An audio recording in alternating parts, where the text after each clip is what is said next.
नमस्कार मित्रांनो, जयकुमार माडी. तर आजच्या व्हिडिओमध्ये आपण बायोसिक्युरिटीबद्दल मी तुम्हाला माहिती देणार आहे. बायोसिक्युरिटी म्हणजे आपण शेड्समध्ये जे बर्ड्स असतात आपण त्यांना बाहेरच्या जर्म्सपासून व्हायरसपासून कसं काय वाचवू शकतो, आपण त्यासाठी काय काय प्रिकॉशन्स घेतले पाहिजे बायोसिक्युरिटी मेंटेन करण्यासाठी, ते आपण ह्या व्हिडिओमध्ये मी तुम्हाला माहिती सांगणार आहे.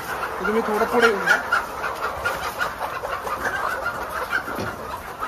जसं की बघाल तुम्ही, हा पक्षी हा नवा आहे, तर याला बाहेरच्या एन्व्हायरमेंटची किंवा जे काही फॉरेन मटेरियल्स असतात त्यांची याला सवय नसते. तर जेव्हा बाहेरचा एखादा पर्सन दुसऱ्या बाहेरच्या ठिकाणाहून किंवा दुसऱ्या शेडवरून आलेला असतो, तर आपल्याला माहीत नसतं की बाहेरच्या शेडमध्ये नक्की प्रॉब्लेम काय चाललेला आहे, तिथं नेमकं तिथला जो पक्षी तो कुठल्या एन्व्हायरमेंटमध्ये तो सर्व्हाइव्ह करतोय किंवा तो कुठल्या व्हायरसला सर्व्हाइव्ह करतोय. कसं असतं, मग आपण जे त्या वातावरणात फिरून आलो आणि त्या वातावरणात फिरून आल्यानंतर तुम्ही जर ह्या शेडमध्ये याल तर तुम्ही एक मीडियम होऊन जातात की तो व्हायरस आहे तो त्या शेडमधून आपल्या शेडमध्ये तो ऑटोमॅटिकली येऊन जातो. आपण फक्त त्याचा एक मीडियम म्हणून जातो. मग अशा वेळी काय करतं, आम्ही शेडमध्ये बाहेरचे जे लोक असतात त्यांना टाळतो, त्यांना मध्ये नाही येऊ देत. तर आता बरेचसे लोक माहिती घ्यायला येतात, त्यावेळी काय होतं की ते सांगतात की आम्हाला शेड बघायचा वगैरे वगैरे अशा गोष्टी. पण काही वेळेस आम्हाला पण त्या गोष्टी चांगल्या नाही वाटत की प्रत्येकालाच नाही सांगावं. पण असंही असतं की समोरच्या व्यक्तीला आपल्याला माहिती द्यायची म्हणून कधी आम्ही जाऊ पण देतो आत. पण या गोष्टी तुम्ही समजून घेतल्या पाहिजे की व्हायरल वगैरे येण्याचे भरपूरसे चान्सेस असतात.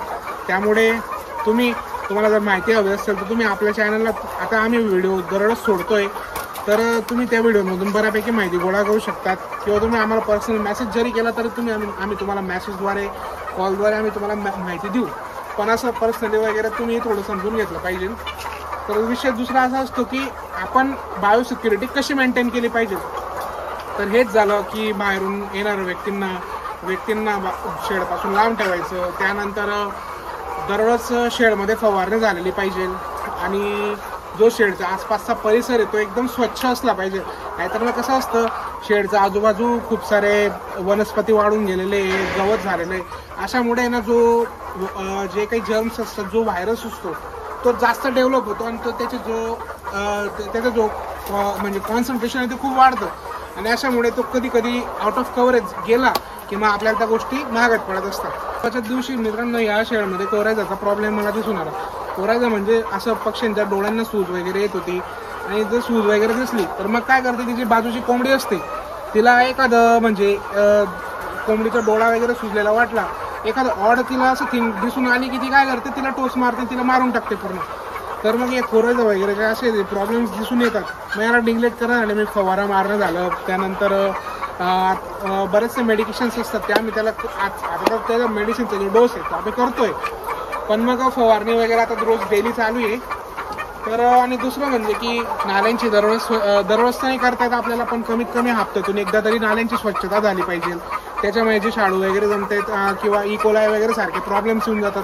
तर हे प्रॉब्लेम्स आपल्याला स्किप करता यावं म्हणून नाल्यांची दररोज किमान एका हप्त्यात तरी आपल्याला स्वच्छता करता आली पाहिजे. त्यानंतर पक्षी पाणी पितो, लगेच खाद्य खातो, त्यामुळे खाद्याच्या नालींमध्ये असे केक जमा होतात ज्याच्यामध्ये गॅस तयार होऊ शकतो किंवा टॉक्सिसिटी असते, जीवजंतू पडू शकतात. अशा जे काही केक्स जमतात ते आपण रोज माणसांना सांगून काढून घेतले पाहिजे.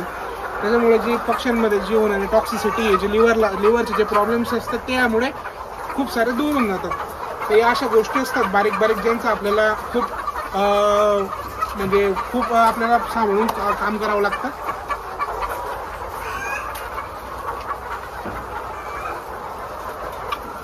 तुम्ही बघू शकता काही वेळेस काय होतं, माणसं काही वेळेस नाली आपलं पाणी सोडताना काही वेळेस नाली लीक होऊन जाते, तर त्यामुळे खाद्य ओलं होतं.